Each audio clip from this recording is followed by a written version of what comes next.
देखो 27 question number आपसे क्या कह रहा है?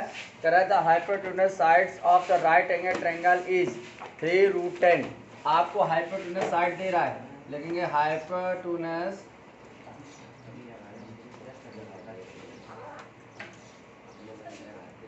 Side of right angle triangle is आपको दिया गया है 3√10 सेंटीमीटर। मतलब समकोण त्रिभुज की कर्ण भुजा कितनी दे रहा है आपको? 3√10 दे रहा है। ठीक है, फिर आपसे कह रहा है if the smaller side is triplet by and longer side is double. जो इसकी स्मॉलर साइड है वो क्या है? इसकी ट्रिपलेट है। ठीक है, क्या लेंगे? लेट का लेना, लेट स्मॉलर साइड इज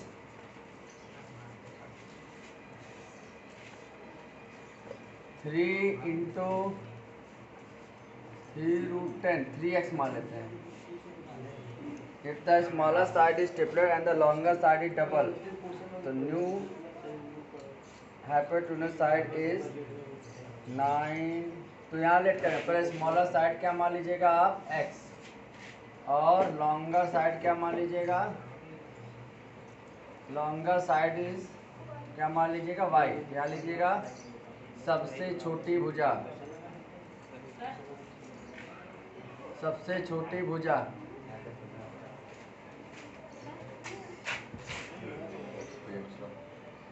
क्या लिख लीजिएगा?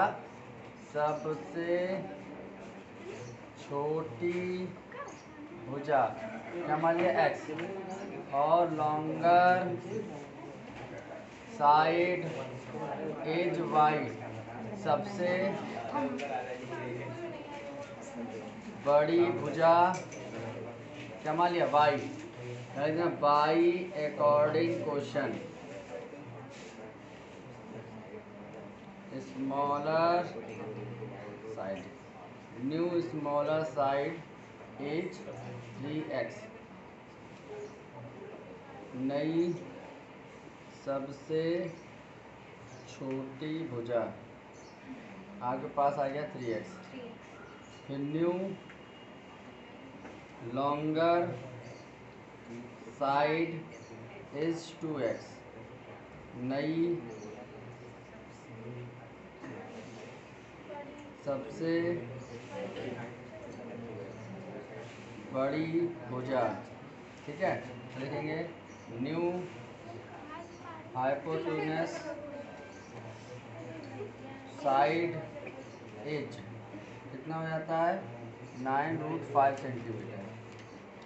तो नई कर्ण की भुजा। ठीक, अब देखो तो हमसे पूछ रहा है find the longer side of triangle. ठीक है, तो देखो सवाल क्या कह रहा है? एक मेरे पास ट्रायंगल दिया, ट्रायंगल कौन सा? Right angle triangle. समझना, ये मेरे पास राइट एंगल ट्रायंगल है, मान लो ए है, ये बी है और ये सी है। इस राइट एंगल ट्रायंगल में कह रहा है हाइपोटेन्यूज कितना है इसका? इसका हाइपोटेन्यूज मतलब कर्ण इसका है 3√10 सेंटीमीटर। ठीक है, इसकी कर्ण की लंबाई दे रहा है 3√10 सेंटीमीटर, और कह रहा है जो इसकी स्मॉलर साइड को हमने क्या मान लिया? x, और लॉन्गर साइड को क्या मान लिया? y। कुछ भी मान सकते हैं, इतनी चीजें हमको दे रखा है। सबसे पहले ट्रायंगल दिया है, ट्रायंगल की जो कर्ण वाली भुजा हाइपोटेन्यूज साइड कितनी? 3√10 है, उसकी एक साइड कितनी मान ली? x, और दूसरी साइड कितनी मान ली? 3x। ठीक y। अब क्या कह रहा है? अगर कह दिया जाए इसके स्मॉलर साइड को कितने टाइम्स कर दिया जाए? 3 टाइम्स, और इसके जो लॉन्गर साइड इसको कितने टाइम कर दिया जाए? 2 टाइम्स। मतलब इसकी सबसे छोटी भुजा को 3 गुना कर दो और उसकी सबसे बड़ी भुजा को 2 गुना कर दो, तो इसका कर्ण यानी हाइपोटेन्यूज कितना हो जाता है? ठीक, तो देखो ये पहला ट्रायंगल हो गया। अब इसको साइड को चेंज कर रहे हैं, साइड चेंज होगा तो कुछ बड़ा हो जाएगा। तो ये आपकी साइड कितनी हो गई? 3x, ये वाली साइड कितनी हो गई? 2y। तो इसका कर्ण कितना हो गया? 9√5। ठीक है, समझ में आया? ये हमारा ट्रायंगल हो गया सेकंड। ठीक, पहला ट्रायंगल क्या था? पहला ट्रायंगल एक ऐसा ट्रायंगल है, राइट एंगल ट्रायंगल है, जिसकी एक साइड यानी हाइपोटेन्यूज साइड कितनी है? 3√10, और स्मॉलर साइड क्या मान ली? x, और लॉन्गर साइड क्या मान ली? y। अब कह रहा है स्मॉलर साइड को क्या कर दो? 3 टाइम, यानी 3 गुना कर दो, और लॉन्गर साइड को क्या कर दो 2 टाइम यानी 2 गुना कर दो, तो ये हो गया 3 टाइम, ये हो गया 2 टाइम, तो इसका हाइपोटेन्यूज कितना हो जाता है 9√5। तो कह रहा है find the value of smaller side and longer side. तो हमको स्मॉलर साइड और लॉन्गर साइड की वैल्यू निकालनी है, सबसे छोटी भुजा निकालनी है और सबसे बड़ी निकालनी है। तो देखो भाई आप जानते हैं ये कौन सा ट्रायंगल, अच्छा बताओ राइट एंगल ट्रायंगल। अगर ये राइट एंगल ट्रायंगल तो इसमें कौन सी थ्योरम लगी, पाइथागोरस लिख दिया, बाई फर्स्ट ट्रायंगल, पहले त्रिभुज से, पहले त्रिभुज में लगा रहे हैं। देखो आप जानते हैं हाइपोटेन्यूज में पाइथागोरस थ्योरम लगाना है, अगर पाइथागोरस थ्योरम लगाएंगे तो फॉर्मूला क्या होता है हाइपोटेन्यूज का स्क्वायर, है ना। फॉर्मूला हमने पढ़ा था h स्क्वायर बराबर क्या होता है c square plus b square, यानी क्या होता है हिंदी में इसको क्या बोलते हैं हम लोग, इसको बोलते हैं कर्ण का स्क्वायर बराबर लंब का स्क्वायर प्लस आधार का स्क्वायर। ये तो पढ़ते हैं, आधार में a लिखते हैं, ठीक है। तो यहाँ देखो ये कर्ण है, ये लंब है, ये आधार है, लगा दो यहाँ, लगा h का मान कितना है 3√10 का होल स्क्वायर, ठीक है। p की वैल्यू कितनी है, p की वैल्यू y और b की वैल्यू कितनी है x, तो y स्क्वायर x स्क्वायर हो जाएगा। एक इक्वेशन हमारे पास है, इसका सॉल्व करेंगे कितना आएगा, इसका सॉल्व करेंगे कितना आएगा 9 × 10 कितना आएगा 9 × 90 कितना आएगा 90 इक्वल टू क्या आएगा एक्स स्क्वायर प्लस, बताओ इक्वेशन नंबर 1 आ गई, ठीक है। आप देखो सेकंड इक्वेशन ले रहे हैं, अगर सेकंड इक्वेशन लेंगे तो इसका बनाओ, तो लिख दिया बाई सेकंड ट्रायंगल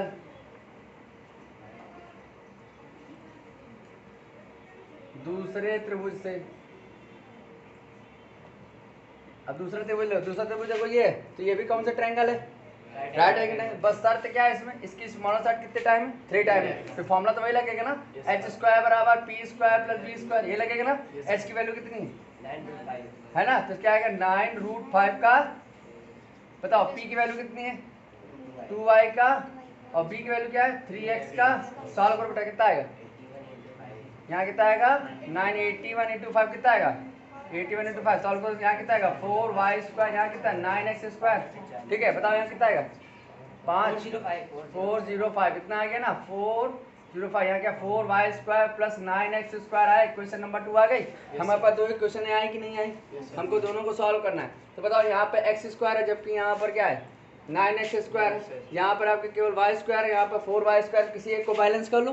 बताओ हमने क्या किया, by equation first multiply by 4, समीकरण 1 पर किसका मल्टीप्लाई कर दिया 4 का, सब में कर रहे हैं, सब में होगा, इसमें भी और इसमें। बताओ कितना बन जाएगा 9 में करें ना तो 36 कितना है 360 बनेगा ना, इसमें करो बेटा कितना आएगा 4x square plus 4y square, equation number 3 बन गई ना। तो लिख दिया by equation second and third, ले लें सेकंड इक्वेशन क्या है आपके पास 4y square plus 9x square बराबर 405, थर्ड वाली इक्वेशन क्या है 4y square plus 4x square equal to कितना है 360, है ना। अब क्या करना है, केवल सेपरेट कर दे, माइनस करें तो माइनस माइनस और माइनस, ये कैंसिल हो गया। बताओ कितना बचेगा 5x स्क्वायर, इधर बताओ कितना बचेगा, यहाँ आ गया 5, यहाँ कितना आएगा आपके पास 10 6 4 45, बताओ कितना आएगा x स्क्वायर बराबर 9, तो भैया x बराबर कितना आएगा प्लस माइनस 3 आएगा।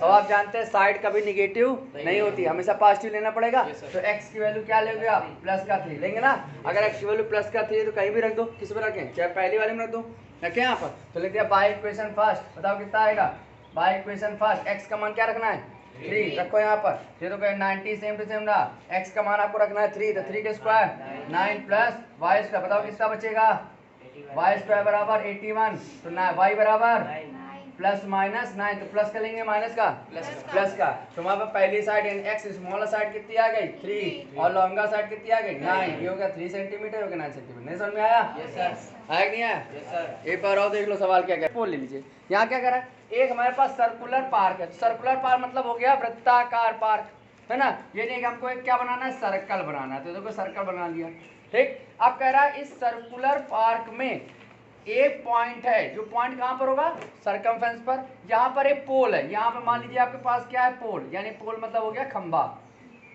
यहाँ पर आपके पास एक खंबा है, ठीक है। अब इस सर्कुलर पार्क का जो डायामीटर है वो कितना दे रहा है 13 मीटर, कितना दे रहा है 30 मीटर। तो आप जानते हैं डायामीटर आखिरकार होता क्या, डायामीटर मतलब व्यास, इस वृत्त का व्यास दे रहा है 13 मीटर। तो व्यास होता क्या, डायमीटर क्या होता है?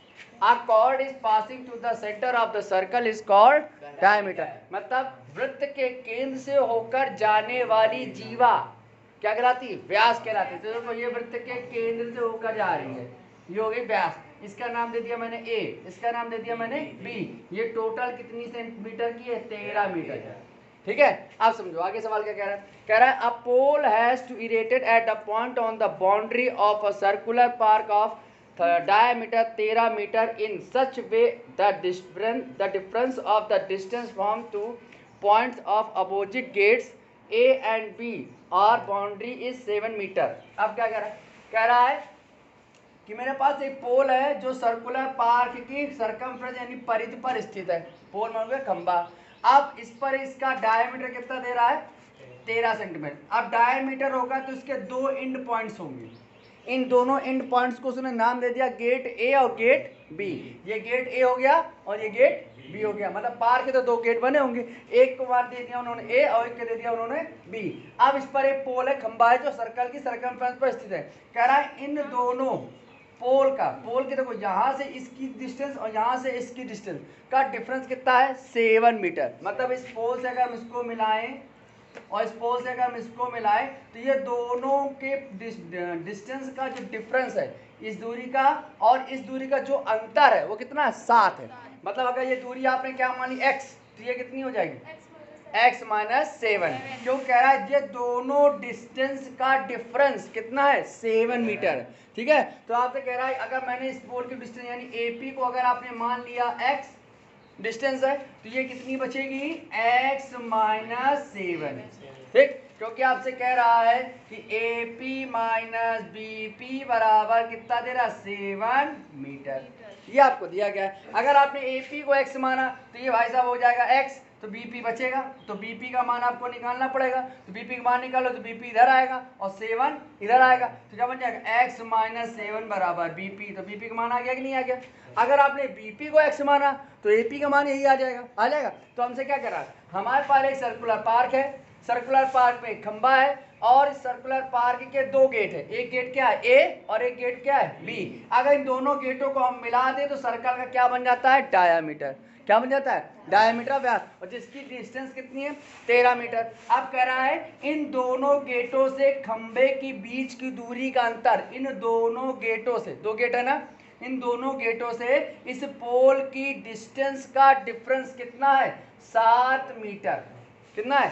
7 मीटर। मतलब कहने का कि AP माइनस BP बराबर कितना दे रहा है? 7 सेंटीमीटर। तो कह रहा है find the distance between BP and AP। तो हमसे कह रहा है दोनों गेट के बीच की दूरियां ज्ञात करो, कितनी कितनी एक्चुअल में है। अब देखो, अब इसको लिख रहे हैं तो सबसे पहले आप क्या लिखेंगे? सबसे पहले लिख लीजिएगा लेट, माना क्या लेट कर लिया? Distance between pole and gate A is x। क्या मान लिया? हमने मान लिया कि माना गेट A व खंभे के बीच की दूरी क्या मान लिया हमने? x मान लिया, x मीटर। ठीक है, अब आ जाओ distance between pole and gate B is क्या मान लिया हमने? y मान लिया। क्या मान लिया? y। तो क्या मान गया? गेट B व खंभे के बीच की दूरी कितनी दे रहा है आपको? y। ठीक है, लिखना बाई अकॉर्डिंग क्वेश्चन, मतलब प्रश्नानुसार। हमें प्रश्नानुसार क्या पता है कि दोनों गेटों के बीच की दूरियों का अंतर कितना था? 7। दोनों गेटों के बीच की दूरियों का अंतर कितना है? 7। मतलब x माइनस वाई बराबर कितना है? 7 मीटर। तो भैया y बराबर क्या आएगा? x माइनस 7 मीटर नहीं आएगा। यानी हमको यहाँ पे y का मान क्या मिल गया? x minus 7 metre. मिला कि नहीं मिला?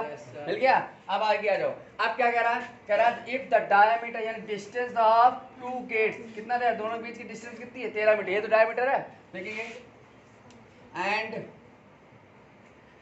Distance between two gate A and B is कितना दे रहा भैया 13 मीटर। मतलब गेट ए व बी के बीच की दूरी कितनी है 13 मीटर। तो हमसे क्या पूछा है पोल से ए गेट की दूरी निकालो और पोल से बी गेट की दूरी निकालो। हमको दोनों डिस्टेंस निकालना है। तो बताओ आपने कहा था ये क्या है, ये क्या है डायामीटर है ना, डायामीटर जिसे हम लोग क्या बोलते हैं व्यास।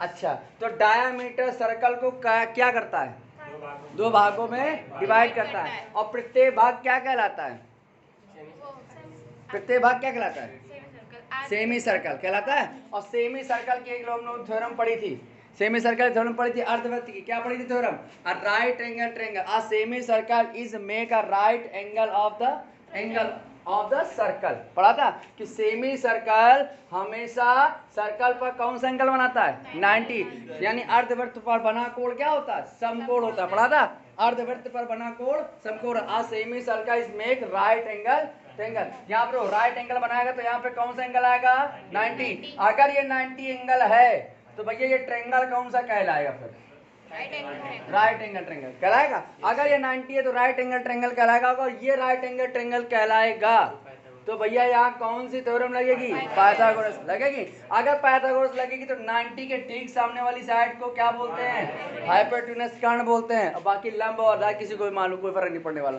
तो क्या लगा दिया तो लिया ट्रायंगल कौन सा ले लिया ए, इसको नाम देना पी और बी। तो triangle A P be in ले ले भैया। भैया ये आपका हाइपोटेन्यूस साइड है, इसका स्क्वायर आएगा यानी क्या आएगा ए बी स्क्वायर बराबर क्या आएगा भैया A P square plus B P square आएगा ना। ए बी की वैल्यू कितनी है 13, तो यहाँ पे आएगा 13 का स्क्वायर। ए पी की वैल्यू कितनी है ए पी एक्स, यहाँ गया एक्स स्क्वायर, इसकी कितनी आएगी एक्स माइनस 7 का स्क्वायर। सॉल्व करो क्या आएगा 169। यहाँ बताओ एक्स यहाँ बताओ A square plus B square minus आएगा। ये तो आपका ऐड हो जाएगा, ये नंबर इधर आएगा तो बताओ कितना आ जाएगा। सॉल्व करो तो आ गया 2x स्क्वायर, यहाँ पे 14x है, यहाँ आ गया माइनस का 14x। ये नंबर आपका इधर आएगा तो माइनस में आएगा ना। तो बताओ माइनस का कितना बचेगा 9 से 9 जीरो हो जाएगा कितना 120 इक्वल टू 0 आया। देखो 2 का डिवाइड जा रहा है सब में जा रहा है तो कितना बचेगा x square minus 7x minus का 60 बराबर 0। अब आपसे कह रहा है 60 के ऐसे दो फैक्टर करो कि लास्ट वाला साइन कौन सा माइनस करने पर बीच वाला नंबर कौन सा 7 आए। तो 60 के ऐसे फैक्टर करो कि माइनस करने पर 7 आए। है ऐसे कोई 12 और 5 देखो आ रहा है। ये देखो पहला डिजिट सेम, इसका साइन सेम, ये वाला x सेम, ये वाला 60 सेम, ये वाला 0 सेम, बस चेंज क्या होगा 7। ये क्या लिखना 12 माइनस 5, यहाँ क्या लिख दिया 12 माइनस 5 ब्रैकेट के अंदर लिख दिया। सॉल्व करो बेटा एक्स का इसका मल्टीप्लाई किया माइनस का 12 आएगा प्लस का 5x नहीं आएगा आएगा ना माइनस एंट्री करेगा तब यहाँ कितना आएगा माइनस का 60 बराबर 0। कॉमन क्या है क्या बचेगा यहाँ क्या कॉमन है क्या बचेगा दोनों से कॉमन क्या है और x प्लस 5 बराबर 0। तो कंडीशन क्या आ गई इफ x माइनस 12 बराबर 0 तो x बराबर 12। फिर बताओ इफ x प्लस 5 बराबर 0 तो x बराबर, इसको हम लोग हटा देंगे क्यों क्योंकि डिस्टेंस कभी निगेटिव नहीं होती, दूरी होगी तो कुछ ना कुछ जरूर होगी वो भी पॉजिटिव। तो दूरी कितनी मानी 12। तो यहाँ पे आपको पहली वाली दूरी कितनी हो गई 12, मतलब a से b की दूरी कितनी आई 12। तो बताओ p से b के बीच की दूरी क्या होगी 12 माइनस 7 कितना बचेगा 5, यानी इसकी आ गई 12 माइनस 7 बराबर 5 मीटर। नहीं समझ में आया यस सर आया ना Yes, दो आंसर आ गए नोट कर लो फटाक से। आपको क्वेश्चन क्या कह रहा है आपको नंबर ऑफ बर्ड्स निकालने ठीक है। नंबर ऑफ बर्ड्स यहाँ लेट कर लीजिएगा number of birds is let number of birds is क्या मान लिया हमने x, मान लिया चिड़ियों की संख्या, चिड़ियों की संख्या को आप मान लीजिएगा x। अब देखो बाई अकॉर्डिंग क्वेश्चन प्रश्नानुसार हम लोग काम करेंगे। प्रश्नानुसार क्या कह रहा था ठीक है क्वेश्चन हमारे पास कह रहा था कि हमारे सारस की चिड़िया हैं जिनमें से 1/4 जो 1/4 बर्ड्स हैं वो किसी लोटस प्लांट के चारों ओर घूम रहे हैं, यानी कमल के फूल के चारों ओर घूम रहे। कितने? टोटल में से 1/4। इस कुल चिड़ियों में की संख्या में से 1/4 चिड़िया क्या है? एक फ्लावर, एक लोटस फ्लावर के चारों ओर घूम रहे हैं। तो लिखेंगे 1/4 बर्ड अराउंड अ लोटस प्लांट्स। 1/4 चिड़िया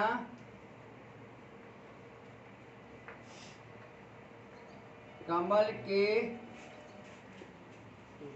पेड़ के चारों ओर घूमती हैं। ठीक है, तो कमल के पेड़ के चारों घूमे, यानी कितना है? 1/4। टोटल कितने थे? x का 1/4 निकालना तो क्या लीजिएगा? 1/4x हो जाएगा। इसके बाद क्या कह रहा है? 1/9 1/9 1/9 क्या कर रहे हैं? 1/9 और 1/4 और 7 गुना कितना? वर्गमूल। क्या? पर्वत पर विचरण कर रहे हैं। देखो क्या कर रहा है, फिर क्या कर रहा है? इन अ हिल, एक पहाड़, एक पर्वत पर। ठीक है, क्या कह रहा? एक पर्वत पर चिड़ियों का 1/4 1/4 भाग, चिड़ियों का कौन सा? 1/4 भाग, फिर 1/9 भाग, फिर 7 time square root of total birds. 7 time दिया है, 7 गुना किसका? इसका वर्गमूल। 7 टाइम स्क्वायर रूट, इसका वर्गमूल बताओ कितना आएगा? 7 रूट है। इतनी चिड़ियां कहां पर विचरण कर रही हैं? एक पर्वत पर कर रही हैं। सबसे पहले क्या बोला आपसे? कह रहा है 1/4 जो चिड़िया है वो किसी लोटस प्लांट के चारों ओर घूम रही हैं। फिर कह रहा है एक पर्वत पर कितने? एक पर्वत पर 1/4 भाग, 1/9 भाग, और कुल चिड़ियों के वर्गमूल का 7 गुना, कुल चिड़ियों के वर्गमूल का 7 टाइम। ये टोटल कहां पे विचरण कर रहे हैं? एक पर्वत पर। ठीक है, अब कह रहा रिमेनिंग बर्ड्स बताओ कितनी है? रिमेनिंग बर्ड कितनी है? 56। शेष बची कितनी? शेष बची चिड़िया कितनी है? 56। टोटल कितनी चिड़िया मानी आपने? x। ये टोटल चिड़िया है, ये क्या है? वो काम कर रही है, जो घूम रहे हैं। पहले इतनी तो कहाँ घूम रही? लोटस प्लांट के चारों। इतनी कहाँ पर है? पर्वत पर। इतनी कहाँ पर है? पेड़ पर, है ना, पॉपुलर ट्री पर। इतनी है। ये सबको ऐड किया जाए तो किसके बराबर होगा? x के होगा ना। ये क्या किया? बाई अकॉर्डिंग क्वेश्चन x बराबर कितना आएगा? 1/4x plus 1/9x plus 7√x plus 56 आया। क्या कह रहा था? हमारे पास कह रहा था चिड़ियों की संख्या निकालो, तो हमने चिड़ियों की संख्या क्या मान ली? x। इस x में 1/4 कहाँ पर है? लोटस के चारों ओर घूम रही है, 1/4 हो गया। फिर हिल में कितनी है? पहाड़ में कितनी है? 1/4 1/9 और 7 time of square root of total bird. ये तो बोला सबका सम कहाँ पर है? पर्वत पर घूम रहा है। इसके बाद रिमेनिंग कितने बचे? 56 बचे ना। तो देखो ये भी चिड़िया है, ये भी चिड़िया है, ये भी चिड़िया। इन सभी चिड़ियों का योगफल किसके बराबर होगा? x के। अब इसको सॉल्व करना है, सॉल्व करो। सॉल्व करने के लिए देखो हमने क्या किया? इन सबको उठा के इधर ले आओ, ये इधर आके इधर ले आओ। कितना है बताओ? यहाँ पर यहाँ पे आएगा x minus 1/4x minus 1/9x बराबर कितना आएगा? माइनस का 56 बराबर होगा 7√x आएगा। सॉल्व करो बेटा। 9 चौक 36 एलसीएम आएगा ना। तो ऊपर कितना आएगा? 9x। यहाँ कितना है बेटा? सॉरी 36 आएगा ना एलसीएम, तो यहाँ 36x आएगा। देखो आएगा ना, 36 आएगा माइनस का 9x फिर माइनस का 4x। यहाँ बताओ कितना आएगा? माइनस का 56। यहाँ कितना आएगा? रूट। ठीक है, सॉल्व करो। ऊपर कितना आएगा? सॉल्व करो यहाँ पर। तो 36x माइनस कितना बचेगा? 9 4 13 घटाओ, नीचे कितना आएगा? 36। यहाँ कितना है बेटा? 56। यहाँ बताओ कितना है? 7√x आएगा। ऊपर कितना आएगा? 3 2 23। नीचे कितना है? 36। यहाँ कितना आएगा? 56। यहाँ कितना आएगा? 7√x। ठीक है, अब यहाँ एलसीएम लेना पड़ेगा। एलसीएम में कितना आएगा? 23x। यहाँ 56 गुणे 36 बताओ कितना आएगा? 56 गुणे 36 करो कितना आएगा? जल्दी सॉल्व करो इसको। यहाँ जाएगा 56 मल्टीप्लाई 36, 56 मल्टीप्लाई 36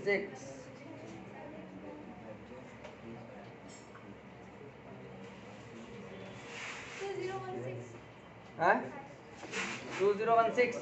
अब इसको सॉल्व करना है आपको, सॉल्व कर लोगे? बताओ, यहाँ एलसीएम ले लेना, यहाँ ये स्क्वायर रूट बचेगा, दोनों बच्चों को क्या करेंगे? वर्ग, तभी ये स्क्वायर हटेगा, वर्ग कर दोगे, जो x का मान आएगा वही क्या होगी? सीढ़ियों की संख्या। सॉल्व कर लोगे? सॉल्व कर दिखा दे। मल्टीप्लाई करना है, इसका वर्ग करना है, वर्ग इसलिए करेंगे क्योंकि यहाँ स्क्वायर रूट लगा है, ठीक है, याद रखना। हाँ दोनों तरफ होगा, पहले इसको सॉल्व कर लेंगे, x के टर्म में आ जाएगा, नंबर आएगा जो भी आएगा, और ये 36 के तो गुणा हो जाएगा, तो यहाँ स्क्वायर रूट बचेगा, दोनों बच्चों को वर्ग करेंगे तो यहाँ से वर्ग मूल हट जाएगा, स्क्वायर रूट हट जाएगा, फिर सॉल्व कर ले, आंसर आ जाएगा, ठीक।